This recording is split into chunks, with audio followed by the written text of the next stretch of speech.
In today's video, I'm going to teach you how to fix the Api-Ms-Win-Crt-Stdio-L1-1-0.Dll missing error, and we'll get it sorted out in about 5 minutes. If you've ever encountered this error message while trying to launch a program, you're not alone. It's often due to missing files that are part of the Microsoft Visual C++ redistributable.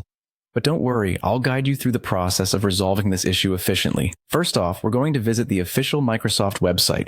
This is where you'll find all the necessary resources for our task today, ensuring that you download everything safely and securely. Simply open your preferred web browser and navigate to the Microsoft support page dedicated to the Visual C++ redistributable packages. Once you're on the website, the next step is to download the Visual C++ redistributable package that supports Visual Studio 2015, 2017, 2019, 2021, and 2022. This package includes the essential runtime components required by many applications, including the one you're trying to fix right now.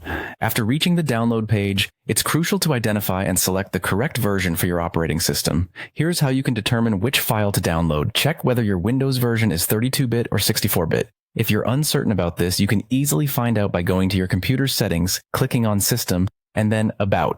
Here, you'll see your system type listed. For those running a 64-bit version of Windows, you'll need to download vcposh-redist x64.exe.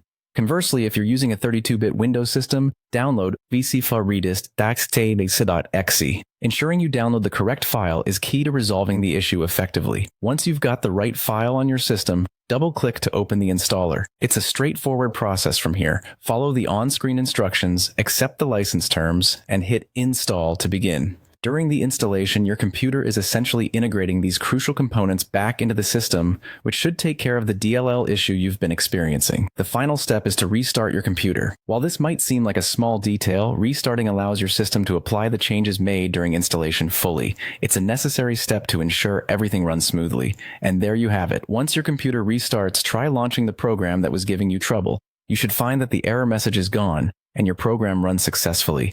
I hope this walkthrough has been helpful, and that you now feel confident resolving this issue whenever it pops up. Thanks for watching, and I'll see you in the next video.